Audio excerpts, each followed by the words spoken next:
Good evening, visitors. Welcome to the Australian War Memorial's last post ceremony.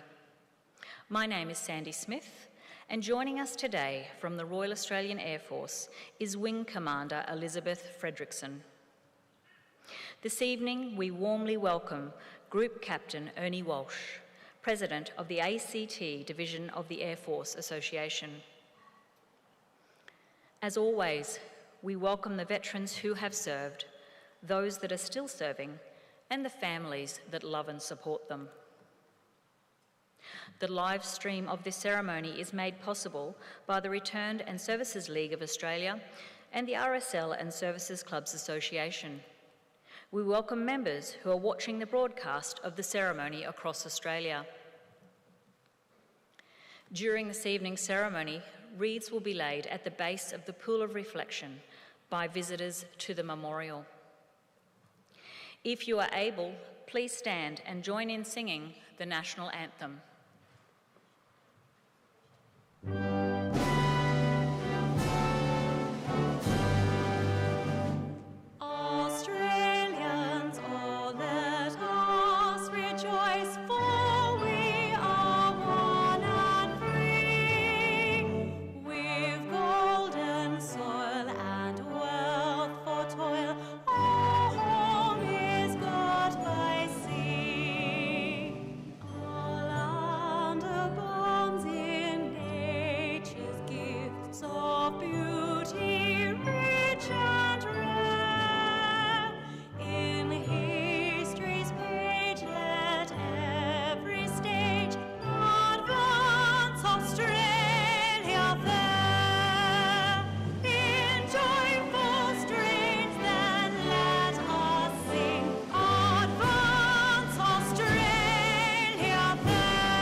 The Australian War Memorial was the vision of Charles Bean, Australia's first World War official historian.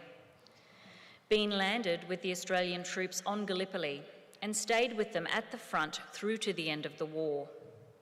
The idea of this national memorial and museum came to him at Pozières, France, in the depths of the bloody fighting of 1916. Bean's idea was that this would be a place where families and friends could mourn loved ones buried in faraway places.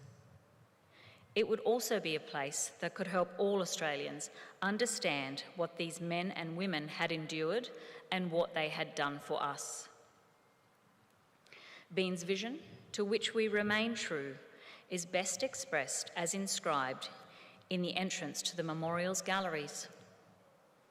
Here is their spirit, in the heart of the land they loved, and here we guard the record which they themselves made.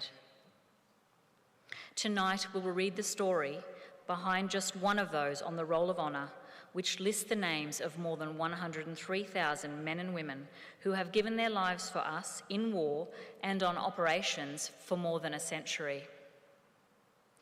But first, we present a lament, Flowers of the Forest. Wreaths or floral tributes will now be laid at the base of the Pool of Reflection.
Today we remember and pay tribute to Flight Sergeant Raymond Ernest Dallwitz. Raymond Dallwitz was born on the 8th of July 1917 in Albury, New South Wales, to August and Mary Dallwitz. Growing up, he'd had 3 brothers, John, Arthur and Edwin, and 2 sisters, Erna and Marie. Their father was a grazier and then owned a produce store.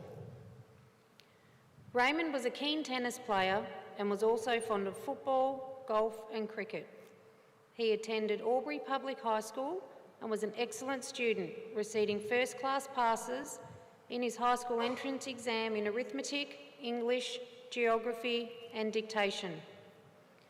At some point, the family moved to Wangaratta, Victoria, and Raymond worked at the family store and in agricultural contract work before becoming a partner with his brothers in a wholesale store. Having served for 3 months as a motor transport driver with the 59th Battalion, Dallwitz enlisted in the Royal Australian Air Force on the 10th of October 1941, aged 24. He trained as a navigator, and in August 1942 he received his navigator's badge and was made sergeant. Dallwitz embarked for overseas service from Melbourne on the 21st of March 1942, arriving in Canada in April. As part of the Empire Air Training Scheme, he was one of almost 27,000 RAF pilots, navigators, wireless operators, air gunners and flight engineers who joined Australian and British squadrons in Britain throughout the course of the war. In Canada, Dallwitz underwent further training before leaving for England in November 1942. The following February, he was promoted to Flight Sergeant. On the 29th of June 1943, he joined No. 467 Squadron RAAF. As part of Bomber Command, the squadron flew the 4-Endron Avro Lancaster heavy bomber. On the night of the 3rd of October 1943, No. 467 Squadron was part of a Royal Air Force raid on Kassel in Germany. Flight Sergeant Dallwitz was the navigator of Lancaster POK, which took off at 6:30 p.m. Of the 14 aircraft the squadron committed to the mission, only this aircraft failed to return to base.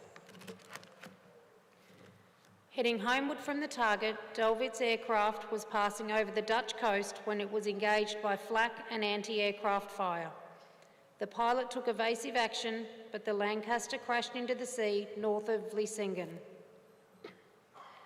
Australians Pilot Officer Geoffrey Smith and Flight Sergeant Ronald Wellington and British Sergeant A.T. Proudfoot survived and were taken prisoner by the Germans. Flight Sergeant Raymond Dallwitz was killed in the crash, along with fellow Australians Flight Sergeants Roy Brooke, John Francis and Sydney Jackson. 2 of the crew could not be recovered, and they are remembered on the Runnymede Memorial to the Missing in Surrey. The bodies of Flight Sergeants Dallwitz and Jackson were recovered and buried in the Vlissingen Cemetery in Holland. Dallwitz lies under the inscription, "His duty fearlessly and nobly done, rest in peace." Raymond Dallwitz was remembered as a fine type of young Australian. He was 26 years old. Flight Sergeant Raymond Dallwitz's name is listed on the Roll of Honour on my left among almost 40,000 Australians who died while serving in the Second World War. His photograph is displayed today beside the pool of reflection. This is but one of the many stories of service and sacrifice told here at the Australian War Memorial. We now remember Flight Sergeant Raymond Ernest Dallwitz, who gave his life for us, for our freedoms, and in the hope of a better world.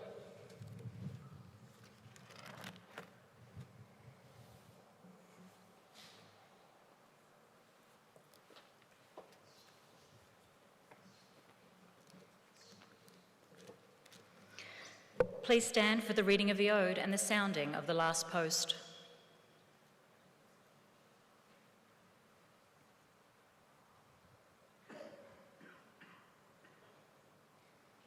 They shall not grow old, as we that are left grow old.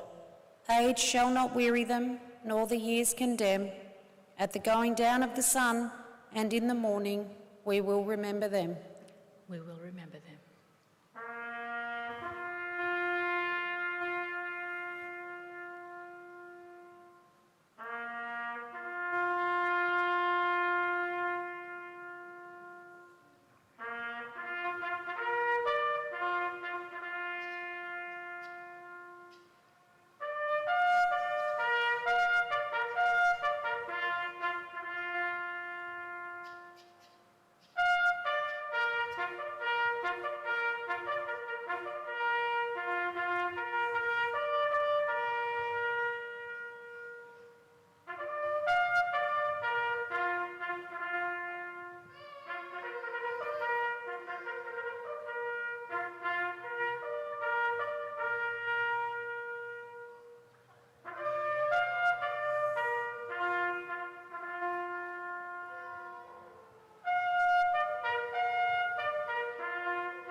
Lest we forget.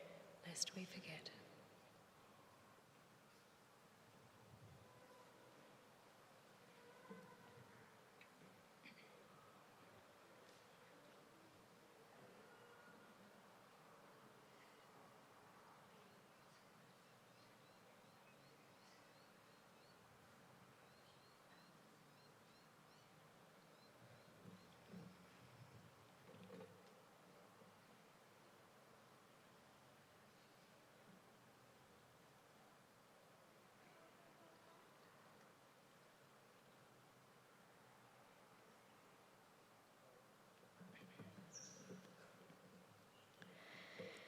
We leave you this evening with the words of the memorial's founder, Charles Bean.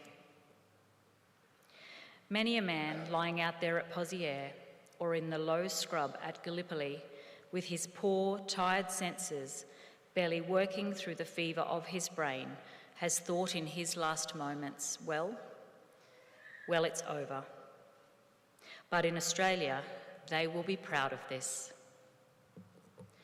Ladies and gentlemen, girls and boys, that concludes the last post ceremony. On behalf of the Director, staff and volunteers, thank you for visiting the Australian War Memorial today and for your continued support during the Memorial's development project. We wish you a very pleasant evening. Thank you.